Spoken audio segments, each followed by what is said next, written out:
Bien, Dios te bendiga ricamente y bienvenidos a una nueva clase de EPSEP, Escuela de Formación Cristiana Evangélica y Discipulado. Quien te habla en este momento es el pastor Roy Resen y este es el video número 3 de la materia Operador Cristiano en Adicciones. ¿Qué vamos a ver hoy? Vamos a hablar de la persona al nacer y vamos a ir a Primera de Tesalonicenses capítulo 5 versículo 23, perdón, y dice así, Primera de Tesalonicenses 5:23: y el mismo Dios de paz os santifique por completo, y todo vuestro ser, espíritu, alma y cuerpo sea guardado irreprensiblemente para la venida de nuestro Señor Jesucristo. Somos espíritu, alma y cuerpo. Y a continuación vamos a hablar de la formación de la persona al nacer. ¿Por qué? Porque nosotros vamos a tratar a personas, vamos a trabajar con personas que están rotas, personas que debido a la adicción, a la cocaína, a la marihuana, a las pastillas, a cualquier tipo de droga que destruye, esa vida está rota, esa vida está vacía, esa vida está con un estado no solamente de vulnerabilidad, sino realmente la persona no tiene más vida, está en un estado de abandono, bueno, muchas cosas. Para eso necesitamos saber eh, sobre la persona al nacer. Yo quiero que prestes atención. La condición del ser humano al nacer es un proceso evolutivo, es decir, que la persona nace y a medida que pasan los meses, los días, los años, la persona va aprendiendo, va evolucionando como persona. Una persona cuando nace, un niño no conoce todo.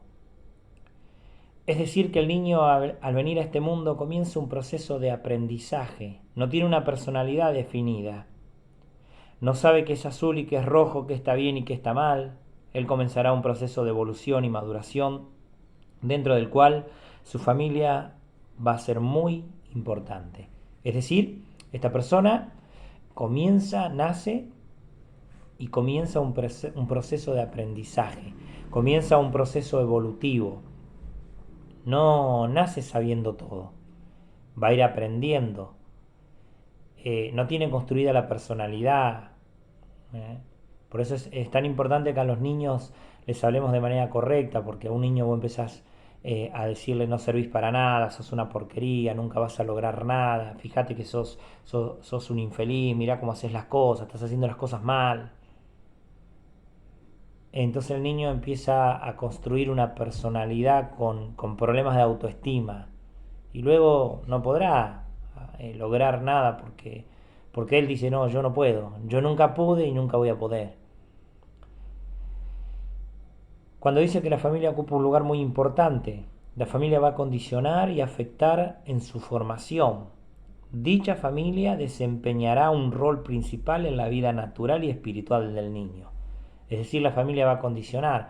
Por ejemplo, un niño que se cría en un ambiente donde el papá de repente es una persona un delincuente, sus hermanos son delincuentes, bueno, es muy probable que él sea delincuente también, porque va a aprender malos hábitos, malas costumbres y las va a practicar. Entonces la familia va a condicionar. Una familia donde la mamá le dice, no, no pasa nada, hijo, fumá, total, mientras fume cigarrillo está todo bien, el cigarrillo no te hace mal, yo prefiero que fume cigarrillo en vez de fumar marihuana. Bueno, esta persona va a crecer pensando que el cigarrillo no es malo y que el cigarrillo no hace daño, cuando en realidad también es una droga. Entonces, la familia va a condicionar mucho la formación de este niño, de esta persona, de su personalidad también. Dice, a través de los principios, reglas, deberes y responsabilidades, el sujeto irá evolucionando en su proceso de mente, cuerpo y espíritu, es decir, se va a ir formando espiritualmente. Por eso es importante que llevemos los niños a la escuelita dominical, porque si nosotros no llevamos al niño a la escuela dominical, el niño empieza a formarse, su personalidad se forma lejos de Dios, ¿no? Y luego se agarra la cabeza, como una mamá que una vez le dije un montón de veces, trae tus hijos a la escuela dominical, trae tus hijos a la iglesia.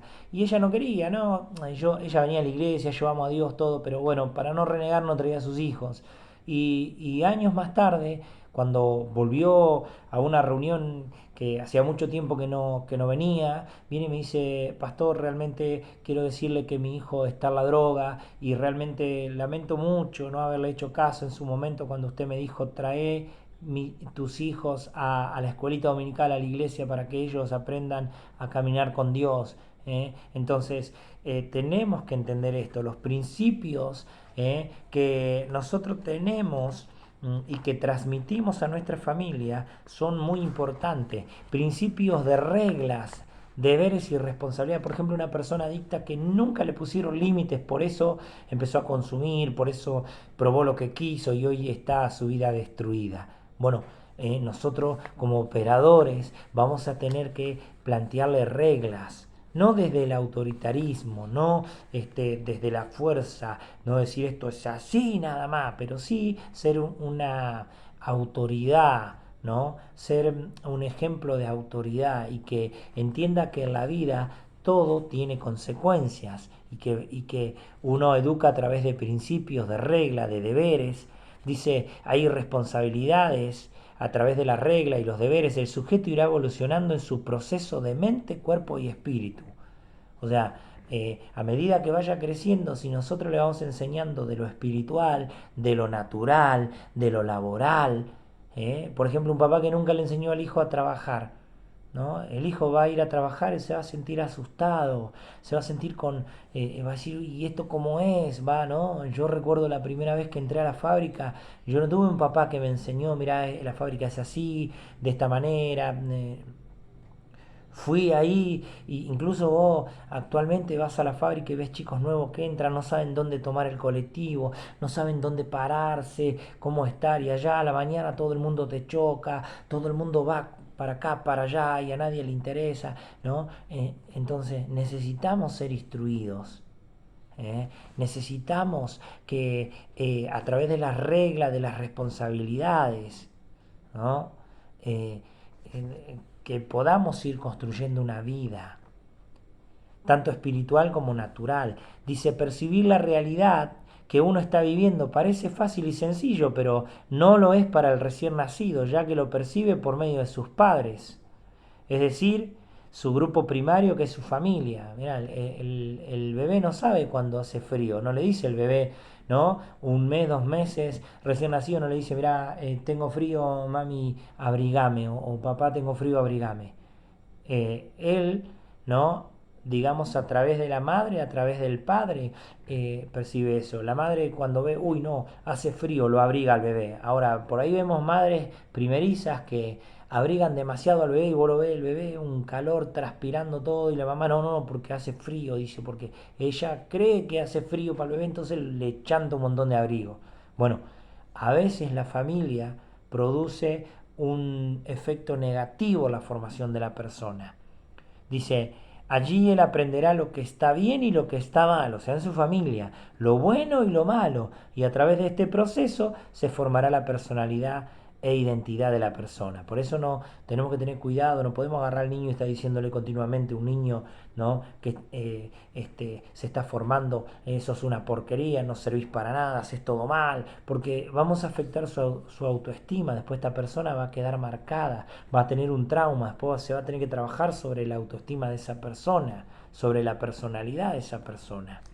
Por último, podemos agregar que al niño al nacer no tiene desarrollado mucho de sus sentidos y suple esa carencia de sentido por medio de su familia. Si su grupo primario, que es el encargado de decodificar, ¿no? Es decir, de traducir y de transmitir lo que necesita como satisfacer esa necesidad, es equivocada, eso puede afectar en la formación sana de la persona. Llevando esto al plano espiritual, tenemos que entender que la Biblia, ¿no?, nos habla de maldiciones hereditarias. Ahora, cuando dice acá que si la familia decodifica mal que es la encargada de transmitir eso, está errada. Por ejemplo, imagínate el nene llora, llora, llora y la mamá dice, no, tiene frío y lo abriga. Resulta que el nene tiene hambre, se hizo caca, pero la mamá sigue diciendo, no, no, no, sigue teniendo frío y lo abriga más todavía. ¿no? ¿Cuál va a ser la consecuencia? Bueno, el bebé se va a paspar, aparte va a tener problemas de desnutrición porque va a estar bajo en cuanto a comidas. Es importante que la familia aprenda a decodificar bien, ¿no? Así como la mamá sabe cuando el bebé llora, llora por si tiene hambre, ¿no? Si tiene frío, si tiene sueño, qué es lo que, ¿no? ¿Qué es lo que por ahí pasa? Pasa muchas veces que el niño es pequeño y viene el nene y habla, y vos no le entendés nada, pero la mamá viene y dice, no, quiere esto, porque la mamá lo conoce, porque hay un vínculo especial. Bueno, ese mismo vínculo, ¿no? Es el que nosotros intentamos reparar. A veces vamos a tener, ¿no? Como decía, consecuencias, va a haber maldiciones generacionales, malas costumbres aprendidas y enseñadas de los padres sobre los hijos, ¿eh? Y eso va a tener una consecuencia. Veamos lo que dice la palabra. Jeremías 31:29 dice, en aquellos días no se dirá mal, los padres comieron las uvas agrias y los hijos y los dientes de los hijos tienen dentera, sino que cada uno morirá, dice, por su propia maldad. Luego Éxodo 25 dice, no, bueno, no te inclinarás a ella ni la honrarás, porque yo soy tu Dios, Jehová fuerte, Dios celoso, que visito la maldad de los padres sobre los hijos la tercera y cuarta generación. Es decir, ¿no? De que antes, ¿no? Había maldiciones, el padre pecaba, el hijo también era maldito. Hoy no es así, ¿no? Pero ¿qué pasa? El padre, por ejemplo, tiene un problema de alcohol, tiene un problema de alcoholismo, toma muchísimo. El hijo no va a ser alcohólico por eso, pero sí el padre le va a enseñar al hijo a tomar, ¿no? Por ahí vemos padres que le dan cerveza a los bebés, a los niños. No, toma un poquito, capaz que tiene 7 8 años, no, toma un poquito, hacete hombre. Entonces le va a enseñar esa mala costumbre, ese mal hábito, y esa maldición va a ser pasada del padre al hijo. Una persona que fuma. Por ejemplo, yo tengo el ejemplo de mi mamá. Mi mamá, bueno, ya hace muchísimos años que partió a la presencia del Señor, pero ella cuando era joven y yo era pequeño, recuerdo que ella decía, mi hijo nunca fume, pero ella, ¿no? Después que decía eso, ¿no? Tal vez a las 2 horas, 3 horas se prendía un cigarrillo y fumaba delante mío. Entonces cuando yo, ¿no? Tuve la oportunidad, lo primero que hice fue prender un cigarrillo. Yo dije, si mi mamá fuma, yo también quiero saber qué se siente. Entonces, hay maldiciones que son transferidas así, no a través de lo místico, es decir, no hay una maldición que la tiene el padre, la tiene el hijo, la tiene... No, no, no. Siempre la maldición va a entrar a través del pecado. Entonces, eh, el padre consume cocaína, marihuana, le enseña al hijo, el hijo empieza a practicar eso, esa maldición se pasa del padre al hijo. Entonces tenemos que romper maldiciones hereditarias a través del ayuno, a través de la oración, pero también a través de la enseñanza de estos malos hábitos. Decir, no, no, no, está mal fumar, está mal tomar, emborracharse, está mal consumir marihuana, cocaína, pastillas. ¿eh? Es importante que podamos entender esto. Y vamos a ir a la tarea, ¿no? de este video. El trabajo práctico de este video es dar un ejemplo, escribir, dar un ejemplo de cómo la familia limitó o perjudicó o traumó a sus hijos. Vuelvo a repetirte, lo que tenés que hacer en este trabajo práctico es escribir un ejemplo que conozcas, ya sea a lo mejor un testimonio de tu vida personal, de cómo te perjudicó tu mamá tal vez, o por ejemplo alguna familia que has conocido, algún caso de cómo la familia ha perjudicado o ha afectado, ¿no? O ha traumado a su hijo. ¿eh? Este es el trabajo práctico que tenés que hacer para este video. Seguimos. Tanto Jeremías como en Éxodo nos enseña que la maldad y las maldiciones de los padres es alcanzada y aprendida, es practicada por hijos y nietos. Muchas de las personas que vamos a tratar con problemas de adicción van a venir con una familia rota, van a venir con una familia adicta, con una familia con malos hábitos. Por esa razón muchas veces el joven con problemas de adicciones no sabe vivir de otra manera. Yo recuerdo un caso que es cómico, pero a la vez es triste. Nosotros estábamos en el comedor que tenemos hace muchos años, el comedor de niños, y en una oportunidad viene eran tres hermanitos, ¿no? La más grande creo que tenía 6 años, después el otro tenía 5 años y el más pequeño tenía 4 años. Entonces venían ellos tres y en un momento, ¿no? Estábamos allí, había terminado la escuelita, los chicos estaban jugando con los juguetes y los juegos didácticos que teníamos. Y en un momento miro yo y veo al nene más chiquito, el nene de 4 años, orinando sobre la puerta, ¿no? Entonces, lo voy obviamente y le digo, no, no hagas eso, tenés que ir al baño, le digo. Entonces le digo al hermanito, llevarlo al baño, todo. Entonces cuando hablamos le digo, ¿por qué haces eso? ¿Cómo vas a hacer pichí? Le digo la puerta. Entonces él me explica, ¿no? El hermano que tenía un año más me dice, no, no pasa, dice que nosotros en mi casa no tenemos baño. Entonces mi mamá me dijo que cuando yo tenga ganas de hacer pichí, bueno, haga donde sea. Entonces, claro, él no estaba acostumbrado, no sabía lo que era un baño. Entonces, vivía en una casa muy, muy, muy precaria donde no había baño. Entonces ellos iban afuera y hacían en cualquier lado. Entonces hay malos hábitos que son aprendidos, son enseñados por los padres y a veces no saben que está mal. Y otras veces saben que está mal, pero le dicen que no es tan grave. Y otras veces les enseñan que es grave, pero que no trae consecuencia. Entonces, es importante que entendamos ¿eh?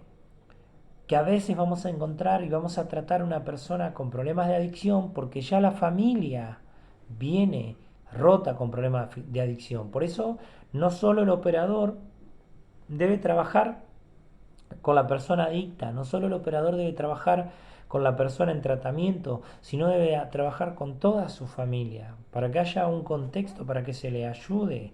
Imagínate que una persona se está recuperando del alcoholismo, dice yo no quiero tomar más, y resulta que la familia todos los domingos no hacen asado y compran bebida y todo el mundo toma. Va a ser un tropiezo para él.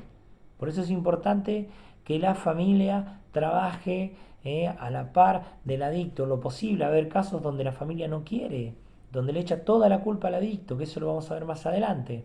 Dice, por eso la iglesia juega un papel, dice, educador, ¿no? Y de contención, no solo lo eclesiástico, es decir, no solo la iglesia tiene que estar metida en lo espiritual. Bueno, vamos a orar por tu vida, dice, ¿no? Viene el adicto y te dice, ayúdame porque tengo ganas de drogarme. Bueno, bueno, vamos a estar orando por tu vida, Dios te bendiga y te vas. No, no solo va a tener un papel educador en lo eclesiástico, ¿no? De contención en lo eclesiástico, lo espiritual, sino también en lo secular. Es decir, el adicto no sabe trabajar, es una persona que tiene su vida rota, no sabe cómo hacer, no sabe qué hacer.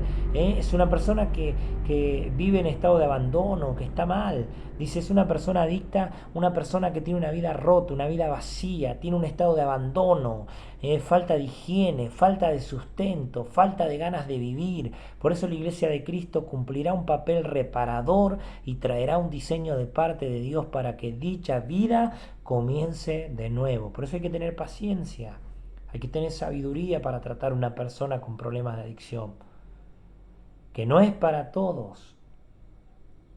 Así como vemos que la mamá desarrolla un vínculo especial cuando el bebé es pequeño y que solo sabe llorar para comunicarse, pero la mamá, dice, vemos una mamá que aprende a decodificar el llanto, es decir, a conocer el llanto y saber cuando llora por hambre, cuando llora por frío o porque necesita otra cosa. Imagínate una mamá que llora al bebé y dice, uy, tiene frío y lo abriga. ¿No? Y el bebé después empieza a llorar por hambre y dice, uy, tiene frío de nuevo, lo vuelve a abrigar de nuevo, ¿no? O lo abriga más. ¿eh? Y el nene, el bebé se hizo caca y dice, no, no, sigue teniendo frío y lo vuelve a abrigar. ¿Cuáles van a ser las consecuencias? Bueno, va a terminar paspado porque va a pasar mucho tiempo no hecho caca, va a tener problemas de desnutrición porque no va a estar bien alimentado. O sea, es importante que así como la mamá decodifica y hay un vínculo especial, un lazo especial, ¿no? Cuando hablamos de vínculo hablamos de un lazo, un vínculo especial entre la mamá y el bebé. También tiene que haber un vínculo especial entre la iglesia, ¿no? Y las personas que va a tratar, ese joven que llega a la iglesia, ese hermano, esa hermana que llega a la iglesia con problemas de adicción. Se tendrá que crear un vínculo, el líder tendrá que crear un vínculo, el operador tendrá que crear un vínculo donde va a tener que tener paciencia, donde va a tener que orar por él. Bueno, luego vamos a ver toda la parte espiritual, ¿eh? Va a tener que trabajar en la parte natural también. Dice, a veces dice, pero si la madre no logra esta comunicación, que a veces es con gesto, entonces se genera un vacío en dicha comunicación. En cuanto a la función paterna, vemos la imagen de padre como una autoridad. Lo que él dice es ley y debe cumplirse. Cuando trabajamos o tratamos personas en recuperación, podemos ver una necesidad de interacción con dichos vínculos. Necesita tener límites.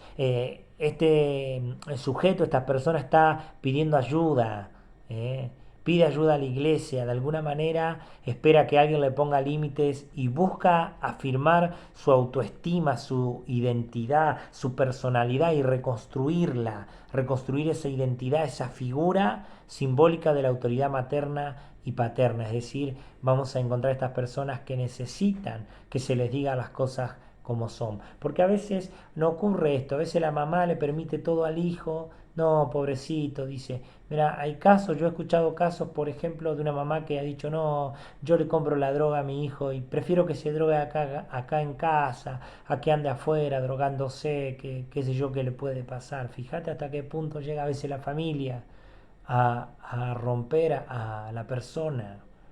Es importante comprender que el vínculo de dependencia que los niños poseen debe ir desapareciendo con el correr de los años, hasta que se produce la rotura del cordón umbilical y la dependencia y la independencia de sus padres. De igual manera, debe ocurrir con el hijo espiritual que vamos a tratar. Se debe luchar para trabajar en su dependencia con Dios e independencia de los líderes y pastores. Es decir, así como el papá y la mamá tienen que ir enseñándole al hijo que cada vez sea más independiente. Imagínate un hijo que tenga 50 años, 40 años y no sepa cocinarse, pidiéndole a la mamá que haga todo, ¿no? Al papá que haga todo. Estaría mal, que no sepa pagar los impuestos, que no sepa manejarse en colectivo. El padre tiene que ir enseñando, la madre tiene que ir enseñando y a medida que pasan los años tiene que haber una independencia. Lo mismo pasa con la persona adicta. Se le va enseñando de a poquito a reconstruir su vida y se le va dando independencia. No de golpe, porque si no se vuelve a romper, pero tiene que ir un proceso de aprendizaje y adaptación. También en el área espiritual, la persona que viene a la iglesia va a depender mucho de los pastores y los líderes porque es un bebé espiritual, pero a medida que pasan los años, a medida que pasa el tiempo, va a ir aprendiendo y teniendo una dependencia de Dios y una independencia de los pastores.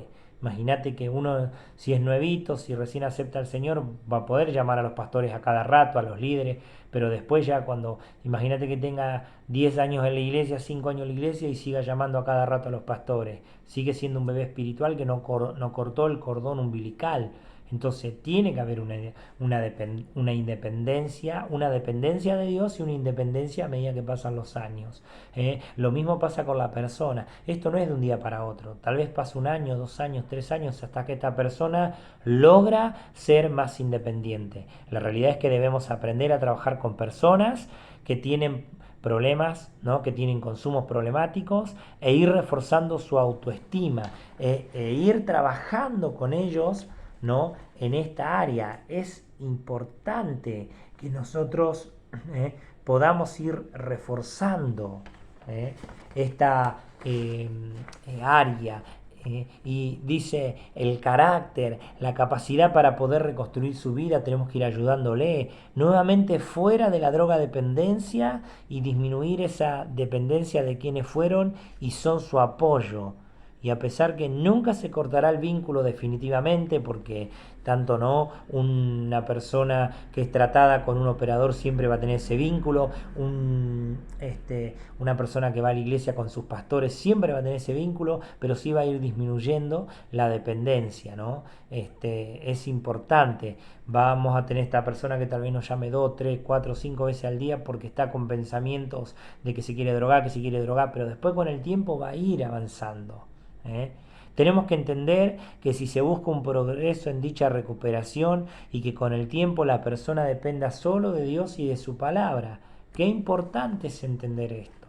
Por último, queremos decirte que hacer este trabajo de operador cristiano en adicciones no es un trabajo fácil. Trabajar en una persona que tiene problemas ¿no? de adicción, una persona que tiene que está envuelta en consumos problemáticos, que quiere dejar el cigarrillo, que quiere dejar el alcohol, que quiere dejar la marihuana, la cocaína, que quiere dejar las pastillas. No es fácil, pero es un trabajo que tenemos que hacer, es un trabajo que lleva tiempo, es un trabajo educador, es un trabajo terapéutico, de apoyo, ¿no? Donde tenemos que contener a la persona y bueno, es un trabajo que la Iglesia de Jesucristo tiene que saber hacer, tanto la parte espiritual como el acompañamiento espiritual como el acompañamiento no natural o terapéutico o como vos quieras llamarle. Bien, esto ha sido, ¿no?, la clase de hoy. Dios te bendiga. Recordá entonces el trabajo práctico y nos veremos en el próximo video. Dios te bendiga.